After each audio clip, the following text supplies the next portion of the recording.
कुछ खाने को दे दो। माँ जल्दी बैठो। माँ यश बेटा, भैया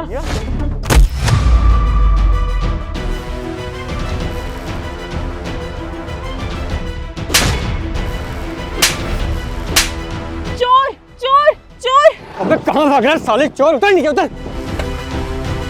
अबे मैडम आप पुलिस को बुलाओ। अबे बुढ़िया, तेरी इतनी हिम्मत, तू मेरी चेन चुराएगी?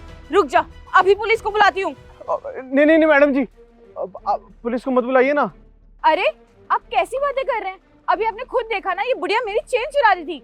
मैडम जी मैं तो बस इसलिए कह रहा था कि आप एक बार इनकी उम्र देखिए ना। अगर ये इस उम्र में चोरी कर रही हैं तो शायद क्या पता इनकी कोई ना कोई मजबूरी रही हो। अरे कोई मजबूरी नहीं है, बहुत अच्छे से जानती हूँ इन जैसे लोगों को। मेहनत तो इनसे होती ही नहीं है, बस तरीका ढूंढते हैं जल्दी से पैसे कमाने का। और भाई साहब चलो मान लिया कि इस बुढ़िया की मजबूरी थी, लेकिन ये लड़का ये तो हट्टा कट्टा है ना, ये तो कमा के खा सकता है। देखिए आप सब मेरी बात तो सुनिए। मैं रोज कैब चलाता हूँ, मुझे ऐसे दिन के 100 लोग मिलते हैं और उनमें से 90 लोगों की तो कोई ना कोई मजबूरी रही होती है, जिसकी वजह से ना चाहते हुए भी वो लोग ऐसे काम करते हैं। और तो और मुझको तो ये लोग भी काफी मजबूर लग रहे हैं। मैडम जी अच्छा ही है ना, आपकी चेन कौन से चोरी हुई है, आप जाने दीजिए ना इन लोग को। आइए मैं आपको लोकेशन में छोड़ देता हूँ, आपको लेट हो रहा है ना। अरे ओ भाई तू इनका इतना हिमायती क्यों बन रहा है? मैडम मुझे तो लगता है ना ये भी ना इनके साथ मिला हुआ है। अरे भाई साहब ये कैसी बातें कर रहे हैं आप? कैसी बात क्या, सही तो कह रहे हैं ये। पक्का तुम लोगों का गिरोह होगा जो ऐसे पैसेंजर्स को लूटते हैं।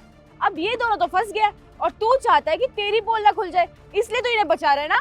अब इनके साथ तू भी जेल में जाएगा। अरे नहीं नहीं नहीं मैडम, आप पुलिस को मत बुलाइए। एक बार प्लीज मेरी बात भी तो सुनिए, मैं आपको सब कुछ सच सच बताता हूँ। देखा मैडम आ गया ना लाइन पर। क्या सच है बताओ? असल में ये औरत मेरी माँ है और ये जो लड़का है ये मेरा भाई है। अच्छा तो मतलब पूरी फैमिली चोरों से भरी हुई है। देखिए आप लोग को पुलिस बुलानी है तो बुला लेना, देखिए जितना आप लोग इस बात से अनजान हो उतना मैं भी हूँ। मुझको भी ये सब जानना है कि इन लोगों ने ये सब क्यों किया। देखिए एक बार वजह जान लेते हैं, उसके बाद आप लोग को जो करना है आप लोग वो कीजिएगा। माँ भाई आप दोनों मुझको बताएंगे कि आप दोनों ने ये घिनौना काम क्यों किया? बेटा मैं मानती हूँ ये सब काम बहुत घिनौना है, पर मैं क्या करती, मैं मजबूर थी। तेरी परेशानी मुझसे देखी नहीं जा रही थी, इसलिए मैंने ये कदम उठाया। पैसे कब देगा? कालिया सेठ अभी मेरे पास पैसों का जुगाड़ हो नहीं पा रहा है, जैसे हो जाएंगे ना मैं आपके पैसे सारे लौटा दूंगा। अबे तेरे जुगाड़ होने का वेट करूंगा क्या मैं? मेरे पैसे अभी दे, समझा? कालिया सेठ मेरे पास सच में पैसे नहीं है, कहाँ से लाके दूं आपको? तू ऐसे नहीं मानेगा। ये हॉकी देख रहा है ना, ये तू जैसों को सीधा करने के लिए बनी है। जब तक तेरे 2-3 हड्डियां नहीं टूटेगी ना तब तक तुझे अक्ल नहीं आएगी। बेटा मेरे बेटे को मत मारो, छोड़ दो मेरे बेटे को। अरे हट बुढ़िया हट, मुझे मेरे पैसे चाहिए, समझ गई ना?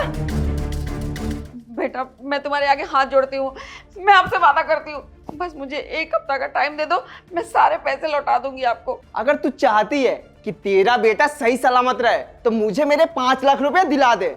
बेटा मुझ पे विश्वास करो, एक माँ ना अपने बेटे के लिए भीख मांग रही है, मैं वादा करती हूँ मैं पूरे पैसे लौटा दूंगी, बस 1 सप्ताह और दे दो बेटा। ठीक है बुढ़िया, दिया तुझे 1 हफ्ते और, पर याद रखियो अगले हफ्ते पैसे नहीं मिले ना तो इस बार तो अकेला आया था, पर अगली बार अकेला नहीं आऊंगा। अगर मुझे पैसे नहीं मिले तो अपने बेटे के हालत का जिम्मेदार सिर्फ तू होगी, तू।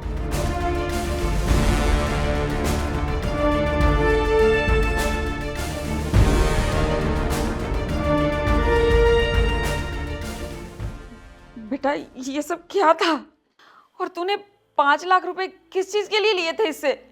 माँ वो 6 महीने पहले आपकी किडनी का ऑपरेशन करवाना था ना, तो डॉक्टर ने मुझको 5 लाख रुपए का खर्चा बताया था, तो उसी के लिए मैंने इनसे 5 लाख रुपए उधार लिए थे, तो बस वही मांगने के लिए आए थे। मैंने ये सब आपको बताया नहीं, वरना अभी टेंशन में आ जाते। मैंने सोचा था कि मेहनत करके जल्द से जल्द इनके सारे पैसे लौटा दूंगा, पर किस्मत का खेल देखो माँ, उन दिनों मेरी भी तबीयत खराब हो गई और मैं ना काम कर पाया ना कैब चला पाया, मैं कहीं से पैसों का जुगाड़ ही नहीं कर पाया और इसी वजह से बात यहाँ तक पहुँच गई। मैंने तो अपने मालिक से भी एडवांस की बात कर ली थी, पर उन्होंने मुझको साफ मना कर दिया। उन्होंने कहा कि तू तो गरीब है, तू कहाँ से मेरे पैसे लौटाएगा। मैं तो चाहता था कि ये बात घर के बाहर ही खत्म हो जाए, पर मैं पैसों का जुगाड़ ही नहीं कर पाया, जिसकी वजह से आज ये सब हो गया। माँ, आप टेंशन मत लो, मैं कुछ ना कुछ पैसों का जुगाड़ कर ही लूंगा, आप घबराओ मत। बेटा मुझे कुछ कहना था। हाँ माँ, बोलो ना। वो मकान मालिक भी आया था बेटा, किराया मांग रहा था। 3 महीने से हमने किराया नहीं भरा ना, वो बोल रहा था कि अगर इस महीने किराया नहीं दिया तो हमारे सामान के साथ हमें भी घर से बाहर निकाल देगा। कोई बात नहीं माँ, आप टेंशन मत लो, मैं 1-2 दिन में उनके सारे किराए के पैसे भी दे दूंगा, आप घबराओ मत। बेटा मैं भी मजबूर हूँ, जब से मेरी किडनी का ऑपरेशन हुआ है मैं काम ही नहीं कर पा रही हूँ ढंग से, वरना मैं घर घर जाकर लोगों के झाड़ू पोछे बर्तन करके ना थोड़ी बहुत तेरी मदद तो कर ही सकती थी, पर मुझसे अब काम नहीं हो रहा है। अरे माँ, भगवान पे भरोसा रखो, सब ठीक हो जाएगा। चलो मैं चलता हूँ, मुझे काम पे भी जाना है, आप ध्यान रखना।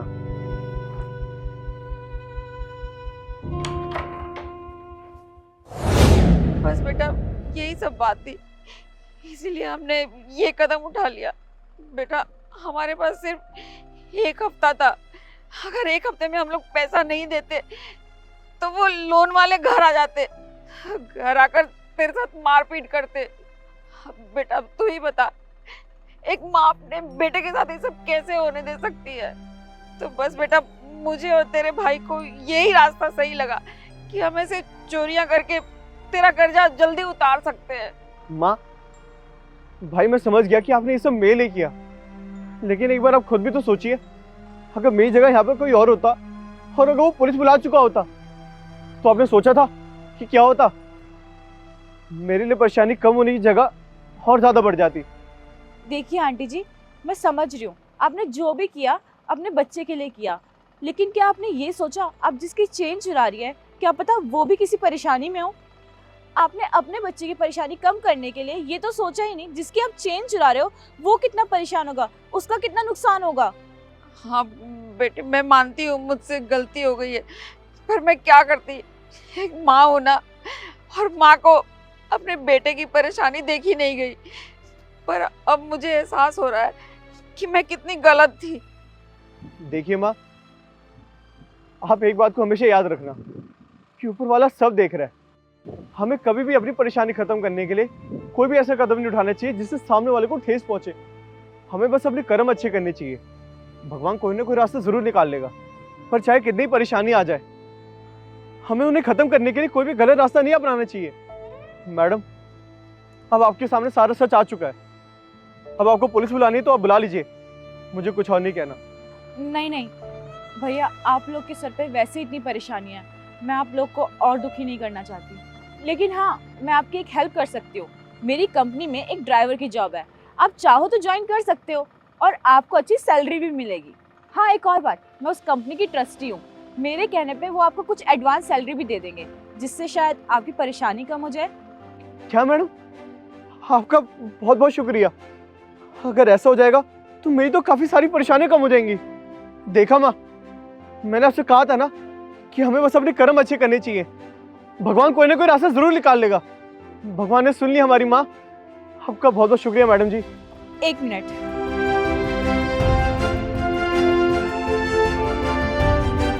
ये मेरा कार्ड है, कल आप सुबह 10 बजे मेरे ऑफिस आ जाना। ठीक है मैडम जी, आइए मैं आपको आपकी लोकेशन पे ड्रॉप कर देता हूँ।